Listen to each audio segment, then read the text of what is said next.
Hello students, स्वागत है आप सभी का आपके अपने YouTube channel smart study classes पर। तो बच्चों, आप सभी को पता है कि फिजिक्स के चैप्टर 1 के न्यूमेरिकल्स मैं आपको करा रहा हूं और ये इस चैप्टर के न्यूमेरिकल्स का पार्ट 5 है। इसके बाद अगर आप चाहते हो कि मैं एक पार्ट और प्रोवाइड करूं न्यूमेरिकल्स का तो कमेंट करके बता देना। अदरवाइज हम कल से न्यू चैप्टर स्टार्ट करने वाले हैं, स्थिर वैद्युत विभव और धारिता। और बच्चों, न्यूमेरिकल्स की हम एक बाद में सीरीज भी चलाने वाले हैं जिसमें आपको चैप्टर वाइज बहुत इंपॉर्टेंट न्यूमेरिकल्स हम लोग कराएंगे। मतलब ज्यादा न्यूमेरिकल्स आपको उस सीरीज में हम लोग कराने वाले हैं, क्योंकि यार सिलेबस को भी देखना जरूरी है, सिलेबस भी हमें बच्चों कंप्लीट करना है। ठीक है, इसी वजह से बच्चों हम उस सीरीज में आपको ज्यादा से न्यूमेरिकल्स करा देंगे। तो थोड़ा सा पेशेंस रखना, थोड़ा सा वेट करना, वो सीरीज आपको जल्द ही देखने को मिल जाएगी। आज भी स्टूडेंट मैं बहुत ही इंपॉर्टेंट न्यूमेरिकल डिस्कस करूंगा। वीडियो के साथ लास्ट तक बने रहना, स्किप मत करना। और अगर आप हमारे चैनल पर नए हो और बोर्ड एग्जाम्स की तैयारी बेस्ट तरीके से करना चाहते हो, चाहे आप किसी भी बोर्ड से हो, यूपी से हो, बिहार से हो, एमपी से हो या फिर किसी भी अदर हिंदी बोर्ड से हो, ये क्लासेस सभी हिंदी बोर्ड के लिए हैं। ठीक है ना बच्चों? हेलो स्टूडेंट्स, तो लॉकडाउन एंड कोविड की वजह से क्या आप भी अपनी स्टडी को लेकर परेशान हो? तो बच्चा टेंशन लेने की जरूरत नहीं है। मैं आप सभी के लिए फ्री ऑफ कॉस्ट फिजिक्स का एक कोर्स लेकर आ रहा हूं नून अकेडमी पर, जो कि एकदम फ्री ऑफ कॉस्ट है। यूपी बोर्ड बच्चों के लिए है, हिंदी मीडियम में है। यहाँ पर आपको बहुत सारे बेनिफिट्स देखने को मिलेंगे बच्चा। लाइव इंटरेक्टिव क्लासेज हैं नून अकेडमी पर, फ्री एंड फन लर्निंग है। यहाँ पर अपने दोस्तों से आप कनेक्ट हो सकते हो और आपको इंस्टेंट डाउट क्लियरिंग भी मिलेगा। जैसे आपने कोई डाउट पूछा, उसका सॉल्यूशन भी आपको तुरंत ही मिलने वाला है। और ये सब कुछ बच्चों आपको फ्री ऑफ कॉस्ट मिलेगा, करना कुछ नहीं है। डिस्क्रिप्शन में मैंने आपको एक लिंक दे रखी है नून अकेडमी की, उस लिंक पर क्लिक करना है और डाउनलोड कर लेना है। डाउनलोड करने के बाद बच्चा रजिस्ट्रेशन करना तो सभी बच्चे जानते हैं, रजिस्ट्रेशन कर लेना। और यूपी बोर्ड में जाकर यहाँ पर आप देख सकते हो ऐसा इंटरफेस आएगा, वहाँ पर जाकर आप हमारा फिजिक्स वाला ग्रुप ज्वाइन कर सकते हो बच्चा, जो कि एकदम फ्री ऑफ कॉस्ट है। हमारी डेली बेसिस पर बच्चा 8 से 9 बजे तक क्लास होती है सुबह में। आप फ्री में हमारी लाइव क्लासेस का फायदा उठा सकते हो। नोट्स भी आपको फ्री ऑफ कॉस्ट दिए जा रहे हैं, तो आपको कुछ नहीं करना, डिस्क्रिप्शन में जो लिंक है उससे ज्वाइन करना है। Join the free learning community today. तो टाइम वेस्ट मत करिए, ऐसा ना हो कि आप पछताते रह जाओ, कोर्स ज़्यादा निकल जाए। ठीक है, तो जल्दी से जाओ और आज ज्वाइन कर लो। ओके स्टूडेंट्स, तो यहाँ पर आप देख सकते हो मैंने कुछ न्यूमेरिकल्स बच्चों लिखे हुए हैं, इन्हीं को मैं आज आपको सॉल्व कराने वाला हूँ। बस देखो, न्यूमेरिकल्स टिपिकल नहीं होते, मैं आप सभी से फिर कहूँगा। और लगभग 90% बच्चों की जो दिक्कत है ना, वो न्यूमेरिकल्स है। फिजिक्स में डेरिवेशंस कर लेते हो, सब कुछ कर लेते हो, शॉर्ट टाइप क्वेश्चंस भी तैयार कर लोगे, लेकिन न्यूमेरिकल्स तैयार करने में आपको दिक्कत होती है। तो मैंने आपको ये कल भी बोला था बच्चों, अगर आपको न्यूमेरिकल्स में दिक्कत है तो आप 30 मिनट न्यूमेरिकल्स के लिए निकालिए, क्योंकि जितने ज़्यादा आप न्यूमेरिकल सॉल्व कर लोगे, जितने टाइप के आप न्यूमेरिकल्स लगा लोगे, आपके बोर्ड एग्जाम्स में फिजिक्स में उतने ही अच्छे नंबर आने वाले हैं। तो हर कोई चाहता है 90+ फोड़ना, 90+ फोड़ने के लिए सबसे ज़्यादा जरूरी यही है। तो जितने भी न्यूमेरिकल्स की वीडियोस आपको मिला करें, उन्हें आप लास्ट तक देखा करो। ठीक है, और कल हम लोग न्यू चैप्टर स्टार्ट कर देंगे, स्थिर वैद्युत विभव और धारिता वाला। ठीक है बच्चों, क्योंकि हमें सिलेबस भी कवर कराना है यार, और एज सुन एज पॉसिबल आपको बायो एंड मैथ्स की क्लासेस भी देखने को मिलने वाली हैं। ठीक है, टेंशन ना लीजिए, तैयारी हम लोग बेस्ट ही कराते हैं और इस बार भी कराएंगे। ठीक है, चलिए बच्चों, तो हम सभी न्यूमेरिकल्स को सॉल्व करते हैं। तरीका समझना, देखो न्यूमेरिकल्स को सॉल्व करने का तरीका आपको आना है। रट्टा नहीं मार सकते न्यूमेरिकल्स, मैं आपको कई बार बता चुका हूँ। बस तरीका सीखिए कि हम कैसे किसी भी न्यूमेरिकल को आसानी से सॉल्व कर सकते हैं। सबसे पहले हम न्यूमेरिकल जो लिखा हुआ है इसको समझेंगे, पढ़ेंगे। यह लिखा हुआ है, यदि 17.7 पीको कूलाम आवेश। आवेश को सभी बच्चे जानते होंगे, आवेश को हम किससे रिप्रेजेंट करते हैं? क्यू से। तो क्यू कितना दर का? 17.7 पीको कूलाम।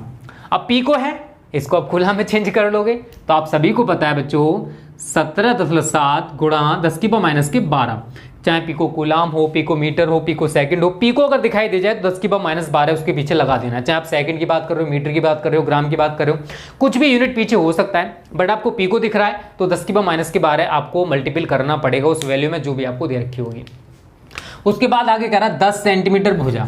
जो घन की भुजा है वो आपको कितनी दे रखी है बच्चों? 10 सेंटीमीटर।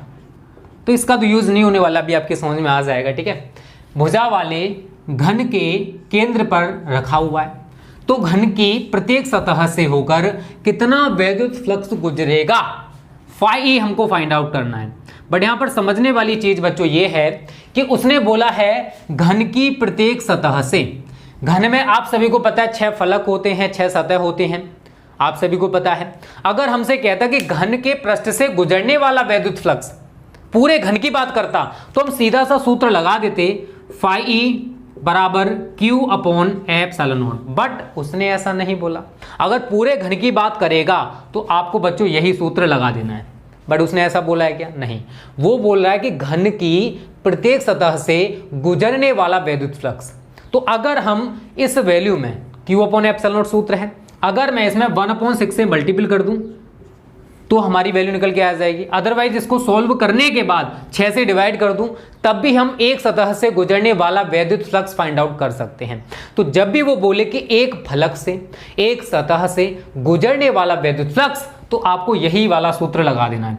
अगर वो बोले कि घन के पृष्ठ से होकर कितना वैद्युत फ्लक्स गुजरेगा, मतलब टोटल वैद्युत फ्लक्स पूछे, तो आप सीधा सा सूत्र लगाओगे φE बराबर Q/ε0। फिर आपको कुछ भी नहीं सोचना है, इस सूत्र को लगा देना, आपका आंसर निकल के आ जाएगा। हमको ये सवाल में हमको ये फॉर्मूला पता चल चुका है, वैल्यूज हमको यहाँ दे रखी हैं, केवल मैं वैल्यू पुट करूंगा, थोड़ी सी कैलकुलेशन करूंगा, मेरा आंसर निकल के आ जाएगा। देखिए 1/6 तो आप लगाओगे। Q आपको कितना दे रखा बच्चों? 17.7 गुणा 10⁻⁻12 और ε0 वायु अथवा निर्वात की वैद्युशीलता होती है, और इसकी वैल्यू शायद मुझे पता है लगभग 85% बच्चों को पता होगा। ऐसे हो सकते हैं 15% बच्चे जिनको ना पता हो, बट ज्यादातर बच्चों को इसकी वैल्यू पता है। कितनी होती है बच्चा? 8.85 गुणा 10⁻12। सभी को पता है, मुझे बताने की भी जरूरत नहीं है। ये आपस में पावर कैंसिल हो लेंगी, ठीक है? तो आप लिखोगे 1/6 गुणा, यहां से पॉइंट हटाओगे 100 बढ़ा दो, पावर तो आपस में कैंसिल हो जाएंगी, ठीक है? तो 17.7 गुणा 100/885, ठीक है ना? दिक्कत तो नहीं है, इजी कैलकुलेशन है। अब 100 का मल्टीपल आप इसमें कर दीजिए, तो 1/6 गुणा 17.7 है, इसका गुणा आप अगर 100 के साथ करोगे, 100 के साथ करोगे तो क्या हो जाएगा? 1770। नीचे क्या है? 885। 885 दूनी कितना होता है?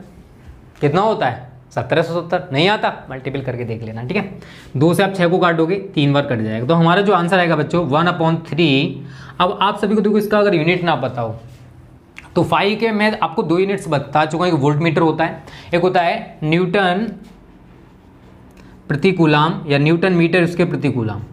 तो आप कोई सा भी यूनिट रख सकते हो, वोल्ट मीटर भी रख सकते हो, न्यूटन पर कूलाम इंटू मीटर स्क्वायर भी रख सकते हो। इस तरीके से बच्चों हमारा पहला क्वेश्चन कंप्लीट हो जाएगा। ज़्यादा टिपिकल नहीं तो कोई इस टाइप के आपको और भी न्यूमेरिकल्स अपनी बुक में, मॉडल पेपर में, जो भी आपके पास है उसमें देखने को मिलेंगे। इस टाइप के न्यूमेरिकल्स आप कर लेना। अगर पूरे पृष्ठ की बात करेगा तो ये वाला सूत्र लगाना कि घन के पूरे पृष्ठ से निर्गत वैद्युत फ्लक्स से गुजरने वाला वैद्युत फ्लक्स ज्ञात कीजिए, तो आप ये सूत्र लगा दोगे। अगर बोले कि घन की एक सतह से, प्रत्येक सतह से, एक फलक से, प्रत्येक फलक से, तो आपको बच्चों उसमें 1/6 से मल्टीपल कर देना है। किसमें? Q/ε0 में। Q/ε0 गॉसेस थ्योरम होते सभी बच्चों को पता होगा।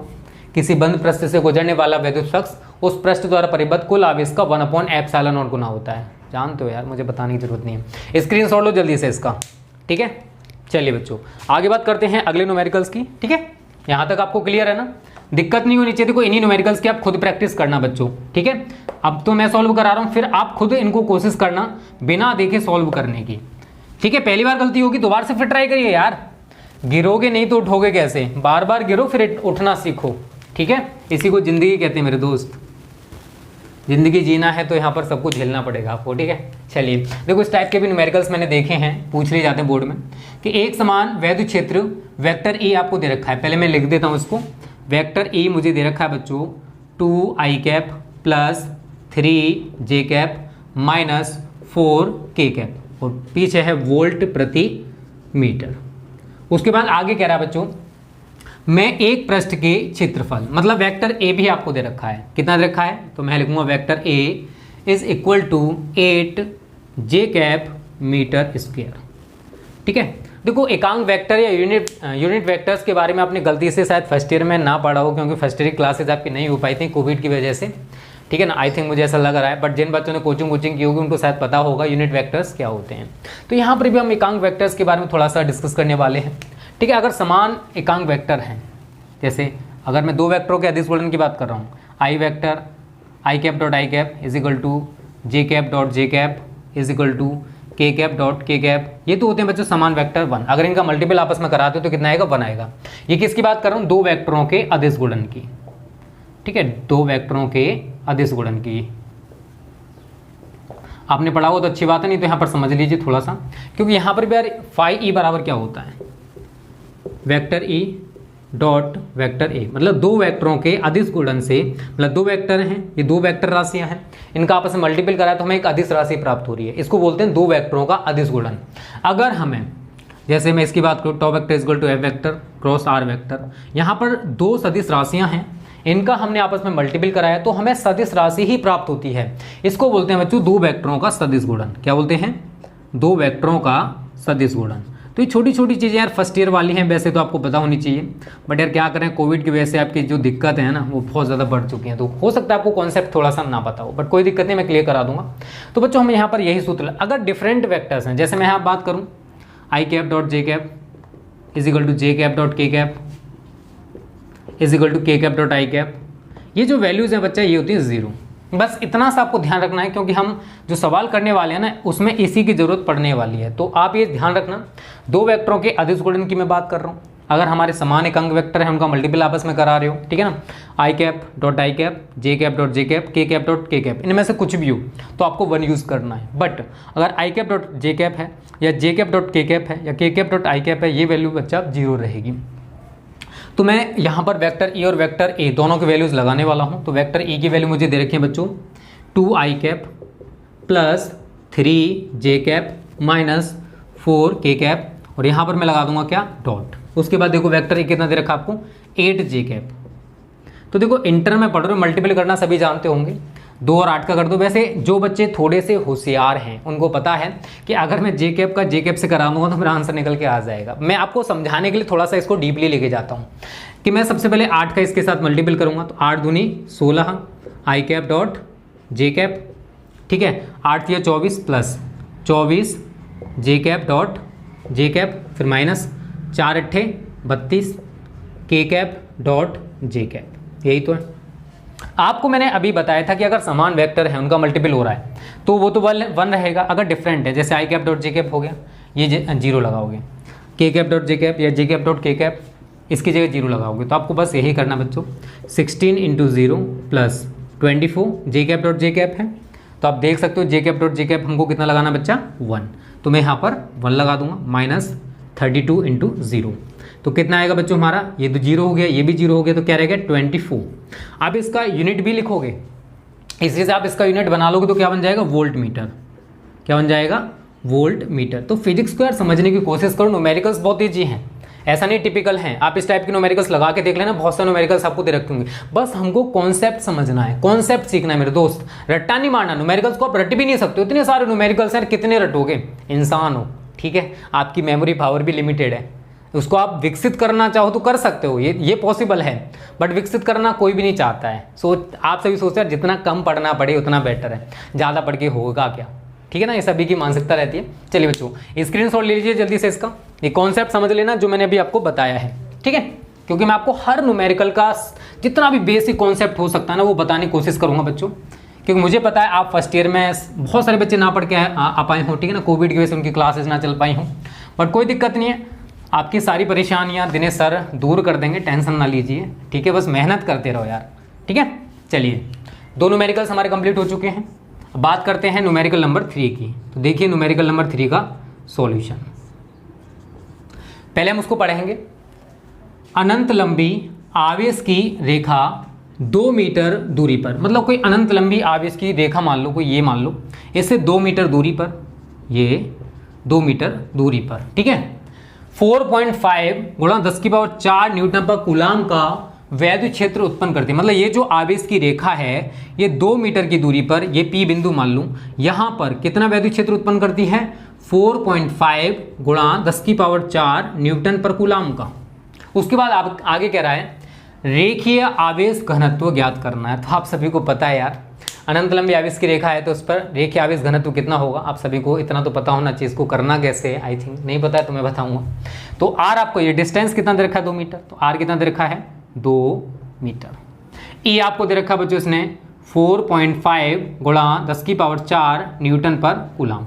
रेखीय आवेश घनत्व आपसे लैम्डा इसने पूछा है, और यार मैं आपको ये डेरिवेशन भी कराया था, आप सभी को पता भी होगा कि मैंने जब डेरिवेशन कराया था तो ई बराबर हमारा निकल के आया था लास्ट में 9 × 10⁹ 2 लैम्डा अपॉन आर, पता है ना, कराया था ना। पता है ना, बहुत सिंपल सा था, आपको कराया भी था, आपने इसको तैयार भी कर लिया होगा, नहीं किया कर लेना।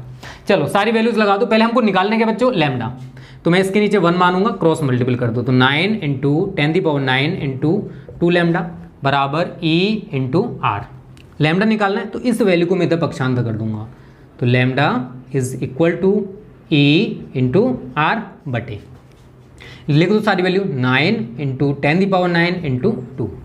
क्लियर है ना, दिक्कत तो नहीं है। अब आप E और R की वैल्यू यहाँ से लगा सकते हो। तो E की वैल्यू आपको दे रखी है इसने 4.5 गुणा 10⁴, R आपको दे रखा है इसने 2 बटे, इसको लगा दो 9 इंटू 10⁹ इंटू 2।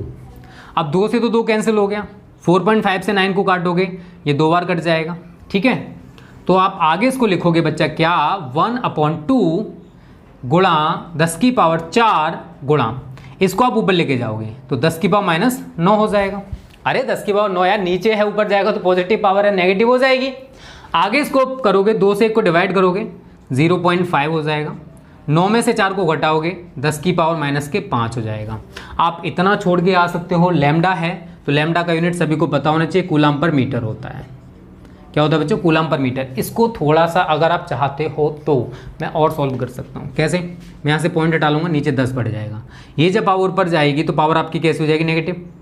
तो मैं इसको लिखूँगा lambda is equal to 5 into 10⁻⁻6 coulomb per metre.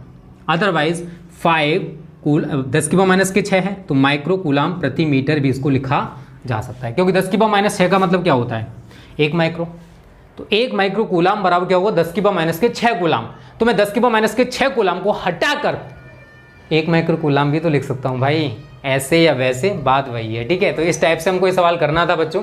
ये सवाल भी हमारा कंप्लीट हो चुका है, न्यूमेरिकल नंबर ये 3 था, ठीक है। और आपकी समझ में भी आ गया होगा, अगर आ गया है तो लाइक कर दो, शेयर कर दो जल्दी से।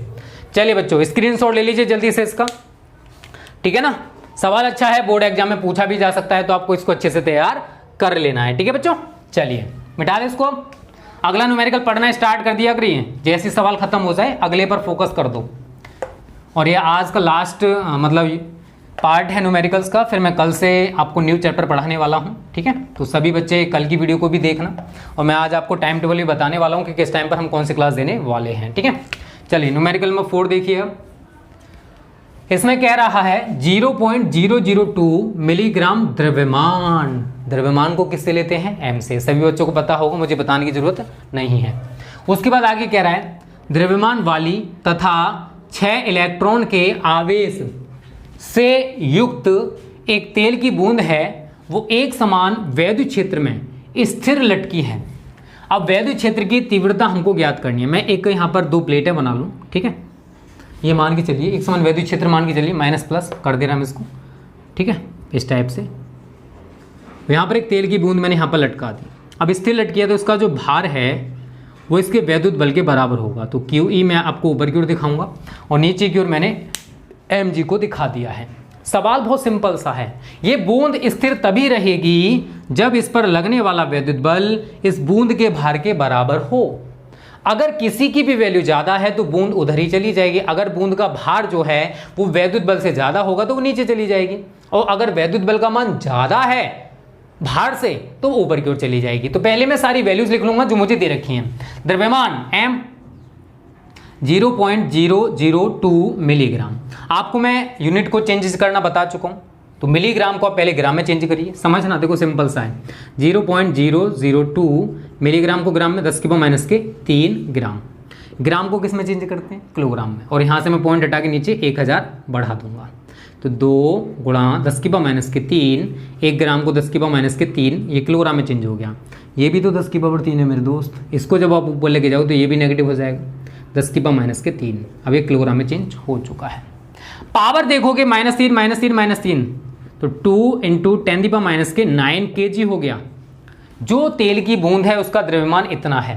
6 इलेक्ट्रॉनों के आवेश, तो n आपको कितना दे रखा है बच्चा, 6 इलेक्ट्रॉन्स। कितना दे रखा है, 6 इलेक्ट्रॉन। 6 इलेक्ट्रॉनों के आवेश से युक्त है ये तेल की बूंद, तो Q बराबर n इंटू E लगा दोगे। n का मान कितना दे रखा है, 6 इलेक्ट्रॉन बराबर कितना होता है 1.6 इंटू 10⁻⁹ कूलम। इनका मल्टीपल कर लोगे, 16 छिक्के 96, तो 9.6 गुणा 10 की पावर माइनस के 19 कूलम। उसके बाद क्या दे रखा है, एक तेल की बूंद है जो कि वैद्युत क्षेत्र में स्थिर लटकी हुई है, वैद्युत क्षेत्र की तीव्रता ज्ञात करनी है, मतलब E का मान आपको फाइंड आउट करना है। सूत्र हमें यही लगाना है, QE बराबर mg, QE बराबर mg। निकालना क्या बच्चा, E का मान ना, तो हम इस Q को इधर पक्षांतर कर देंगे, तो जब ये Q इधर से इधर जाएगा तो बट्टे में चला जाएगा, तो E बराबर mg अपॉन Q। मैं सारी वैल्यू लगा दे रहा हूँ बच्चों जो मुझे दे रखी हैं। m का मान हमें ये दे रखा है 2 इंटू 10⁻⁹ इंटू जी, पता है ना गुरुत्व त्वरण का मान, नहीं पता है याद रख लेना इस वैल्यू को, 9.8 मीटर पर सेकेंड स्क्वायर होता है। और Q का मान आप सभी देख सकते हो 9.6 इंटू 10⁻⁹ है। बस मेरे दोस्त थोड़ी सी कैलकुलेशन करनी है, मैं थोड़ी सी आपको करके दिखा दे रहा हूँ, पॉइंट से आप पॉइंट काट दोगे, ठीक है। इनका आपस में मल्टीपल कर दो, 8 दूनी 16 का 6, हंस लगा 1, 9 दूनी 18 और 19, 196 गुणा 10 की पावर -9, इस पावर को आप ऊपर लेके जाओगे तो 10 की पावर 19 बटे 96, ठीक है। कैलकुलेशन करनी है थोड़ी सी, ज़्यादा नहीं है थोड़ी सी, 2 से काट दो इसको, 2 यहाँ पर भी कर सकते हैं, चलो कोई नहीं, 2 में 18, एक इधर ले लो, एक इधर ले लो, 2 अट्ठे 16, ठीक है, और 2 चौके 8 और एक इधर ले लो, 2 अट्ठे 16, 2 से फिर काट लो, 2 चौके 8, 2 में 18, 2 दूनी 4, 2 चौके 8, तो अब हमारा जो निकल के आएगा E, वो निकल गया 49/24 गुणा 19 में से 9 को घटा दोगे तो 10 की पावर 10 बचेगा। बस 24 से आपको 49 को डिवाइड करना है और न्यूटन पर कूलम में आपका आंसर निकल के आ जाएगा। इस तरीके से देखो, इस टाइप के बहुत सारे सवाल आपकी बुक में दे रखे होंगे बच्चों, बहुत सारे, क्योंकि बोर्ड एग्जाम्स के लिए इस टाइप के न्यूमेरिकल्स इंपॉर्टेंट हैं, तो आप इनकी तैयारी अच्छे से कर लेना, बोर्ड एग्जाम में पूछे जाएंगे। तो जो भी आंसर आए मुझे कमेंट करके बताओगे कि सर इसका आंसर ये आ रहा है। क्वेश्चन नंबर ये हमारा 4 है, इसका आंसर मुझे आपको कमेंट करना है, ठीक है। आप सभी कमेंट करके इसका आंसर मुझे बता देना। चलिए स्क्रीनशॉट ले लीजिए बच्चों जल्दी से, इसका सवाल अच्छा है, तैयारी कर लेना इस टाइप के न्यूमेरिकल्स की, ठीक है। मिटा दें इसको।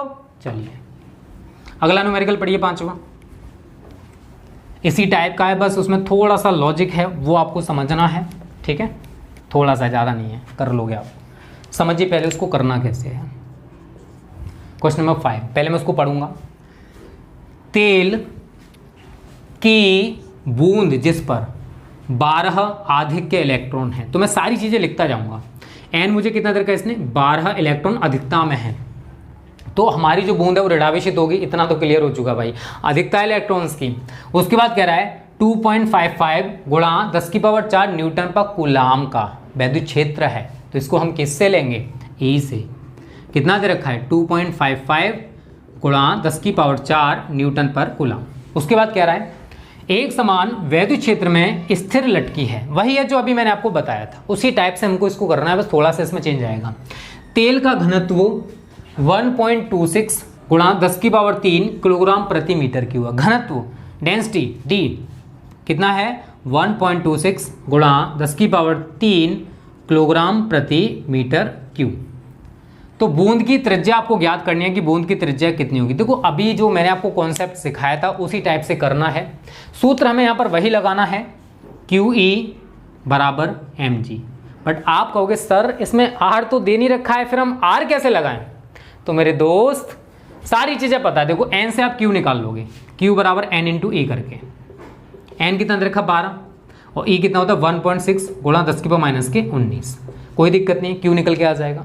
E आपके पास है, चलो Q और E हमको पता है, G हमको पता है, बट M यार द्रव्यमान थोड़ी ना पूछा भाई इसने हमसे तो त्रिज्या पूछी है ना। तो आप क्या करोगे बच्चा, आपको शायद गलती से पता होगा, द्रव्यमान बराबर होता है आयतन गुणा घनत्व, आयतन गुणा घनत्व। तेल की बूंद है वो कैसी होगी, गोल, तेल की बूंद है कैसी होगी, गोल। और गोले का आयतन आप सभी को पता होगा कितना होता है, 4/3 पाई r क्यूब। घनत्व कितना है d। बस भाई आपको द्रव्यमान की जगह जहां पर आपको m दिख रहा है ना, वहां पर आप ये वैल्यू लगा सकते हो जो आपको यहां पर दे रखी है। बस सवाल खत्म हो गया, देखा जाए तो बस आपको कैलकुलेशन करनी है, आपका आंसर आ जाएगा, क्योंकि ज़्यादातर जो कॉन्सेप्ट है वो मैंने आपको बता दिया। तो मैं इसी को लगाऊंगा बच्चों, QE बराबर m की जगह इसको लगा दूंगा 4/3 पाई r क्यूब। आयतन हो गया, घनत्व d है तो गुणा d, और इधर आपका g है तो इंटू g। ठीक है ना। अभी मैंने कुछ नहीं किया, केवल वैल्यूज़ को लिखा है जो मुझे दे रखी थी। मुझे आर का मान निकालना, तो मैं इसके नीचे क्या करूँगा, 1 मानूंगा और क्रॉस मल्टीपल कर दूंगा। तो 4 पाई आर क्यू, ये लिख रहा हूँ मैं, डी जी बराबर 3QE। निकालना क्या मुझे, आर का मान, तो मैं इस पूरी वैल्यू को इसके नीचे पहुँचा दूंगा। तो R Q is equal to 3QE upon, लगा दूँ 4 pi D G into D G. बस भाई कुछ नहीं करना, अब आपको वैल्यू पुट करनी है और आंसर निकल के आ जाए कैलकुलेशन करके। 3Q कितना दे रखा है, इसको लिख दीजिए 12 गुणा 1.6 गुणा 10 की पावर -19, ठीक है, ये Q का मान है। E कहाँ पर है जरा देखिए, ये रहा 2.55 गुणा 2.55 गुणा 10 की पावर 4 बटे 4, पाई की वैल्यू 3.14। डी का मान देखिए, घनत्व कितना दे रखा था आपको 1.26 गुणा 10 की पावर 3, और जी का मान आप सभी को पता बच्चों 9.8 होता है। अभी मैंने केवल यार वैल्यूज़ को लिखा है, अभी मैंने कुछ नहीं किया, केवल वैल्यू को लिख दिया है। आगे आप क्या करोगे, पहले जो संख्याएं हैं उनको एक पास में ले लो, पावर्स को पहले ख़त्म करो। तो 12 36 गुणा 1.6 गुणा, ठीक है ये वाला, उसके बाद 2.55 गुणा 19 में से 4 को घटा दो, 10 की पावर -15 बचेगा। इस पावर को आप ऊपर लेके जाओगे तो पावर हो जाएगी आपकी नेगेटिव, 10 की पावर -3 बटे 4 इंटू 3.14 इंटू 1.26 इंटू 9.8। 4 से आप इसको काट सकते हो, 9 चौके 36 होता है, 9 बार कट गया, ठीक है ना। अब आप कुछ नहीं करोगे बच्चों, 9 इंटू 1.6 इंटू 2.55 गुणा 10 की पावर -18 बटे नीचे की सारी वैल्यू लिख दो, 3.14 गुणा 1.26 गुणा 9.8। इंटर में पढ़ रहे हो, कैलकुलेशन करना तो आता होगा थोड़ा बहुत। बस मेरे दोस्त इन तीनों का मल्टीपल करिए, नीचे वाले इनका मल्टीपल करिए, और जो वैल्यू ऊपर आए उसको इस नीचे वाली वैल्यू से डिवाइड करना है। आपको क्या करना है, केवल डिवाइड करना है और आपका आंसर निकल के आ जाएगा। अब थोड़ी बहुत आपको कैलकुलेशन करनी पड़ेगी, ज़्यादा नहीं करनी है, करके देख लेना, ठीक है। और यहाँ पर ये आर क्यू है, ध्यान रखना इस चीज़ को। जो वैल्यू आपकी निकल के आएगी, जो वैल्यू आपकी निकल के आएगी उसका आपको घनमूल निकालना है। क्या निकालना पड़ेगा, घनमूल। जो भी वैल्यू आपके यहाँ पर निकल के आए उसे यहाँ पर पुट कर देना, ठीक है ना। यहाँ से निकल के जो आएगी उसको यहाँ पुट कर देना। थोड़ी सी कैलकुलेशन बची है, इसका आंसर आप मुझे 100% कमेंट करोगे। पूरा कॉन्सेप्ट मैंने आपको बता दिया है कि इस टाइप के अगर न्यूमेरिकल्स आपको दिया जाता है तो आप उसको कैसे सॉल्व करोगे, पूरा ट्रिक मैंने बता दिया है। इसी तरीके से आपको सॉल्व करना है मेरे दोस्त। स्क्रीनशॉट सभी ले लीजिए जल्दी से। हमारा एक न्यूमेरिकल और रह जाता है, उसको डिस्कस करते हैं बच्चों। 5 न्यूमेरिकल कंप्लीट हो चुके हैं। लास्ट न्यूमेरिकल है वो ज़्यादा टिपिकल नहीं है, बस कॉन्सेप्ट समझ लो उसका, उसको आप खुद ही कर लोगे। बट इसका आंसर आप मुझे कमेंट करोगे जो मैंने अभी आपको कराया है। इंपॉर्टेंट न्यूमेरिकल है, बोर्ड में पूछा जा सकता है। स्क्रीनशॉट ले लिया ना। चलिए अब देखिए बच्चों, आज का लास्ट न्यूमेरिकल, इसको कैसे करना है एक बार इसको पढ़ लीजिए जो आपको दे रखा है। बस इतने में आ जाएगा, तो छोटा सा है बच्चों, ठीक है। सॉल्यूशन नंबर 6, मतलब छठी न्यूमेरिकल का मैं आपको सॉल्यूशन करा रहा हूँ। इसमें क्या करा कि 0.1 मीटर त्रिज्या का कोई गोलीय चालक है। ये कोई गोलीय चालक मान लो, इसकी त्रिज्या ये कितनी दे रखी, रेडियस 0.1 मीटर। गोलीय चालक को कितना आवेश देना, हम इसको कितना आवेश दें, दिया जाए कि चालक का जो पृष्ठ है, ये जो सरफेस आपको दिखाई दे रही है, इस पर जो वैद्युत क्षेत्र की तीव्रता है वो 900 न्यूटन पर कूलाम हो जाए। कितनी हो जाए, 900 न्यूटन पर कूलाम हो जाए।